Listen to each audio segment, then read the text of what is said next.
हे विष्णु, आकाश के साथ स्पर्श किए हुए अनेक रूपों से युक्त, फैलाए हुए मुख और प्रकाशमान विशाल नेत्रों से युक्त आपको देख करके भयभीत अंतःकरण वाला मैं धीरज और शांति को नहीं प्राप्त हो रहा।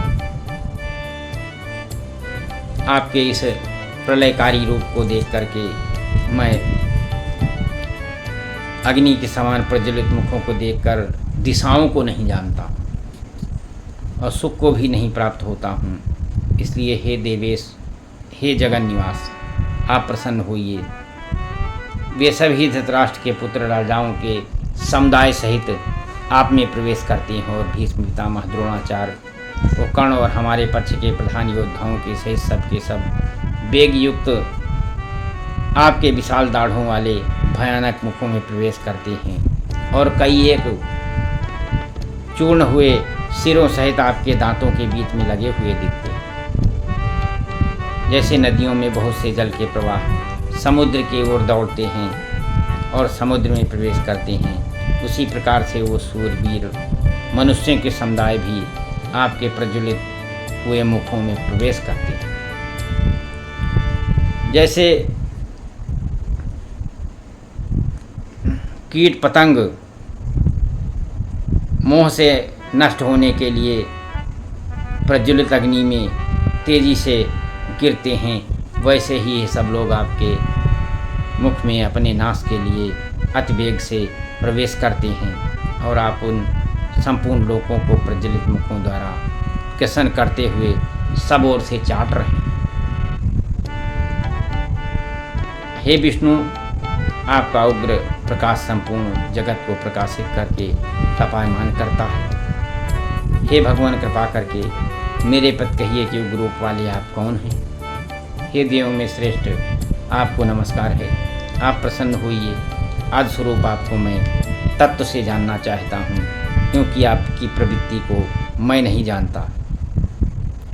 अर्जुन के पूछने पर भगवान कृष्ण ने कहा कि लोगों का नाश करने वाला बढ़ा हुआ मैं महाकाल हूँ। इस समय लोगों को नष्ट करने के लिए प्रवृत्त हुआ हूँ। इसलिए जो प्रतिपक्षियों की सेना में स्थित हुए योद्धा लोग हैं, वे सब तेरे बिना भी नहीं रहेंगे, अर्थात तेरे युद्ध न करने से भी इन सबका नाश हो जाएगा। इससे तू खड़ा हो और यश को प्राप्त कर, शत्रुओं को जीत कर धन धान से संपन्न राज्य को भोग, क्योंकि ये सूरवीर पहले ही मेरे द्वारा मारे हुए हैं। तू तो केवल निमित्त मात्र हो जा। इस द्रोणाचार्य और भीष्म पितामह और जयद्रथ, कर्ण तथा और भी बहुत से मारे हुए सूर्य योद्धाओं को तू मार और भय मत कर। निसंदेह तू युद्ध में बैरियों को जीतेगा, इसलिए युद्ध कर। संजय बोले कि हे राजन, केशव भगवान ने इस वचन को सुनकर मुकुटधारी अर्जुन हाथ जोड़े हुए कांपता हुआ नमस्कार करके भयभीत हुआ और भगवान श्री कृष्ण के प्रति गदगद वाणी में बोला कि हे अंतर्यामी, ये योग्य ही है कि आपके नाम और प्रभाव के कीर्तन से जगत हर्षित होता है और अनुराग को भी प्राप्त होता है।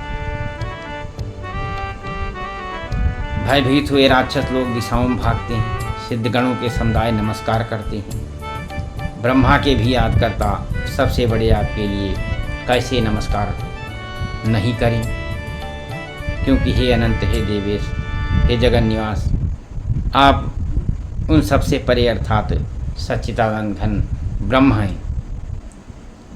वो आप ही हैं, आद्य और सनातन पुरुष हैं।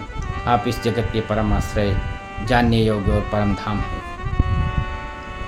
आप सब जगत व्याप्त हैं, सब जगत को व्याप्त किए हुए हैं, अर्थात आप वायु एवं राजअग्नि, वरुण, चंद्रमा तथा प्रजा के स्वामी, ब्रह्मा और ब्रह्मा के भी पिता हैं।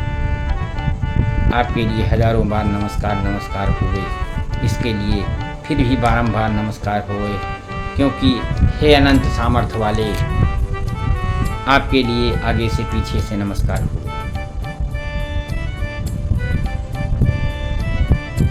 आप इस संसार को व्याप्त किए हुए हैं। आप भी सर्वरूप हैं, परमेश्वर थका ऐसे आपके मान को प्रभाव को जानते हुए प्रेम से अथवा प्रमाद से हे कृष्णीय यादव, हे सखे, जो इस प्रकार हठपूर्वक कहा गया है और आप हंसी के लिए विहार सैया में, आसन और भोजनादिकों में अकेले अथवा सखाओं के सामने भी अपमानित किए गए हैं, उस सब अपराध को अप्रमेय स्वरूप अर्थात अचिंत्य प्रभाव वाले आपसे मैं क्षमा कराता